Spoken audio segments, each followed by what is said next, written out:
অনেকেই আছে এখানে, বেশিরভাগই আমার মনে হয় আমাদের দাউদকান্দির তিতাসের ভাইরা রয়েছেন, মেঘনার ভাইরা। আপনাদের বলবো, আপনারা আমাদের ভাই, হোমনার নেতৃবৃন্দ আছেন, হোমনার ভাইরা আছেন, অন্যান্য এলাকার ভাইরা আছেন, আমাদের কুমিল্লা মহানগরের ভাই আছেন, আমাদের বৃহত্তর কুমিল্লার আমাদের মুরাদনগরের ভাইরা রয়েছেন, অনেকেই আছেন।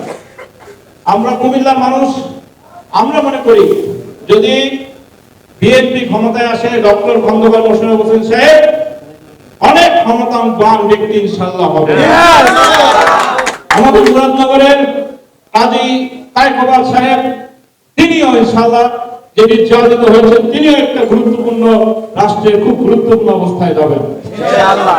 আমরা সকলে মিলে কাঁধে কাঁধ মিলিয়ে দেবিদ্বারের মুন্সি সাহেব সহ আমাদের ইয়াসিন সাহেব, আমাদের সমগ্র কুমিল্লার নেতৃবৃন্দকে নিয়ে ইনশাআল্লাহ একটা মডেল জেলা আমরা কুমিল্লাকে প্রতিষ্ঠা করব।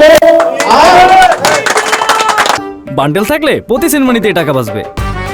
বিকাশ সেনমানি বান্ডেল কিনে জিতুন প্রতি লেনদেনে। কুমিল্লার নামে ইনশাআল্লাহ বিভাগ হবে। যেহেতু আর নাই, আপনার আমার কোনো টেনশন নাই। ইনশাআল্লাহ কুমিল্লা বিভাগ হবে এবং আপনারা যদি চান কুমিল্লার মধ্যে আরো জেলা ইনশাআল্লাহ সৃষ্টি করা সম্ভব হবে ইনশাআল্লাহ।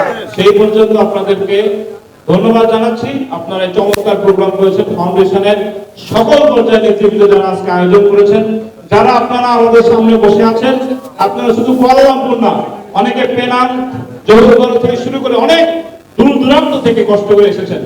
আজকে একটা ওয়ার্কিং ডে, এই সময় আপনারা যে কষ্ট করে এসেছেন, আমার অন্তরের অন্তঃস্থল থেকে আপনাদের সকলকে ধন্যবাদ, অভিনন্দন জানিয়ে আপনাদের সুস্বাস্থ্য কামনা করছি, আপনাদের পরিবারের সুস্বাস্থ্য কামনা করছি। যদি সময় পান, সুযোগ হয়, ইনশাআল্লাহ আপনাদের সাথে ভোটের মাঠে দেখা হবে। বান্ডেল থাকলে প্রতি সেনমানিতে টাকা বাঁচবে। বিকাশ সেনমানি বান্ডেল কিনে জিতুন প্রতি লেনদেনে। আল্লাহ হাফেজ। বাংলাদেশ জিন্দাবাদ, বাংলাদেশ জাতীয়তাবাদী দল জিন্দাবাদ, শহীদ রাষ্ট্রপতি জিয়াউর রহমানের স্মৃতি অমর হোক, দেশ নেত্রী বেগম খালেদা জিয়া জিন্দাবাদ, বাংলাদেশের আগামী দিনের প্রধানমন্ত্রী যিনি হবেন জনাব তারেক রহমান জিন্দাবাদ, ডক্টর মোশাররফ ফাউন্ডেশনের চেয়ারম্যান ডক্টর খন্দকার মোশাররফ হোসেন জিন্দাবাদ। বাংলাদেশের রাজনীতিতে আপনারা জানেন ইনশাআল্লাহ স্বৈরাচারী শেখ হাসিনার পতনের পর বিএনপির মানুষকে প্রশাসনের লোক জনগণ মনে করে ক্ষমতায় এসেছে। যদিও আমরা ক্ষমতায় আসি না, নির্বাচনের প্রক্রিয়ার মাধ্যমে ইনশাআল্লাহ বিএনপি আগামী দিনে ক্ষমতায় আসবে। তারেক রহমানের নেতৃত্বে আমরা বাংলাদেশটা মানুষের আকাঙ্ক্ষা অনুযায়ী প্রতিষ্ঠা করব। আইনের শাসন, ভোটের অধিকার, সাম্য এবং ন্যায় নীতির একটা রাজনৈতিক পরিবেশ বাংলাদেশে হবে।